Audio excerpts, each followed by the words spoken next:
Nous sommes privilégiés en accès à la structure Porsche, sans doute la plus massive, la plus imposante, la plus séduisante dans le paddock. Et on a de la chance parce qu'on va pouvoir passer à table avec des pilotes qui ont un véritable appétit de victoire. André Lotterer ne dira pas le contraire. Voilà, avec l'équipage, pardon André, la Porsche numéro 6. Raté le coup de la chaise. Mais c'est bien, ils sont joueurs. Bon, Kevin qui a réalisé le meilleur temps va pouvoir nous raconter son tour. On va essayer d'avoir aussi vos impressions tous les trois. Comment ça s'est passé globalement, André, cette journée ? Bah bien, puisqu'on est premier, donc ça c'est toujours positif. Mais bon, après, je ne sais pas trop ce que font les autres. Il n'y a pas de raison pourquoi on n'ait pas de grosse compétition avec les concurrents. Donc, mais bon, l'important c'était quand même de valider certains setups ou de ne pas valider certains setups, d'apprendre plus pour le week-end, les pneus, etc. Mais bon, c'était pas évident parce qu'il y a beaucoup d'interruptions, drapeau rouge, safety car. Je me suis tout pris, moi, c'était toujours moi dans la voiture. Donc, j'ai fait beaucoup de tours, mais pas beaucoup de tours rapides. Mais en général, on a fait du bon progrès comparé à l'année passée. Donc, on prend plaisir derrière le volant. Tu étais au volant à la fin. Est-ce que la sortie de piste, alors de la Toyota avec Kamui Kobayashi, a un peu contrarié ta fin de séance? Tu étais parti pour une perf ou pas du tout? Non, on essaie toujours de performer, voilà. Mais c'était pas pour aller faire un tour chrono. C'était plus pour voir un peu les longs relais et voir ce qu'on peut faire avec les pneus. Donc ça, c'était un peu dommage, mais bon, voilà. Et il l'a mise en bac, c'est comme ça. C'est comme ça, effectivement. Alors tiens, il y a Lorenz aussi. Je voudrais savoir, Lorenz, est-ce que ça met en appétit une journée comme ça, puisqu'on est autour d'une table? Je n'ai pas trop compris la question. En fait, expression très française. Est-ce que ça met en appétit, puisqu'on est à table, tu vois, ça donne faim quelque part de victoire d'être comme ça? J'ai toujours faim, donc si on est dernier, j'ai toujours faim aussi. Mais non, même si on est dernier, j'ai plus faim en des trucs frustrants. Non, mais c'était une bonne journée. Je pense que ça a montré qu'on était très bien préparés. On a mis beaucoup de temps dedans au simulateur, à Mannheim, à Weissach, beaucoup trop de meetings.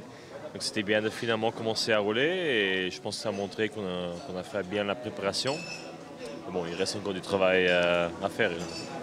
Kevin, c'est toi qui as réalisé cette performance. On est encore à globalement 2 secondes du temps de l'Hyperpole de l'année dernière avec Antonio Fuoco sur Ferrari. C'était un tour comment? C'était un bon tour. On est parti un tout petit peu en retard en début de deuxième séance parce qu'on a fait un gros changement sur la voiture. On n'était pas prêt à temps et au final je suis parti et j'ai pas eu de trafic pendant 2-3 tours. Donc voilà, quand tu n'as pas de trafic, tu peux te mettre dans le rythme, chauffer les pneus comme tu veux et voilà, la voiture était bien, je me suis senti à l'aise et voilà, pas de trafic au Mans sur une séance d'essai, c'est rare. Donc voilà, ça a fait la différence à ce moment-là. Et après, personne n'est arrivé à battre ce chrono, donc voilà. Bon, tant mieux, je me sentais bien dans la voiture, on va dire le temps est un peu... ça veut pas dire grand-chose, c'est un bon temps pour une journée d'essai, mais par rapport à la concurrence, c'est difficile à dire où est-ce qu'on se place. Donc voilà, j'ai un bon feeling dans la voiture, ce qui est positif. On peut aller encore plus vite donc? Sûrement, j'espère qu'on ira plus vite d'ailleurs. Déjà la piste se gomme un petit peu pendant la semaine, même si avec les Ligiers qui ont eu les essais, leurs courses aujourd'hui, ça nous a quand même bien aidé. Je pense qu'on a pris beaucoup plus de grip que ce qu'on a d'habitude sur une journée d'essai. Mais bien sûr, c'était pas la simu qualif à se mettre comme ça pour entrer dans la Hyperpole. Je pense qu'on peut mieux faire, mais ça, ce sera le cas de tout le monde. Je pense que les pneus seront meilleurs, les temps seront meilleurs quand tout le monde mettra les pneus neufs, low fuel et ira chercher la pole en qualif, ouais, ça c'est sûr. Ouais, très clairement, on se focalise beaucoup sur l'Hyperpole du jeudi soir, mais je me dis que l'heure de qualification pour être en Hyperpole le mercredi reste ou risque finalement d'être paradoxalement plus spectaculaire que l'Hyperpole. Ouais, c'est sûr, il y a plus de 20 voitures qui sont là pour la gagne, beaucoup de constructeurs, beaucoup de très bons pilotes, de très bons teams.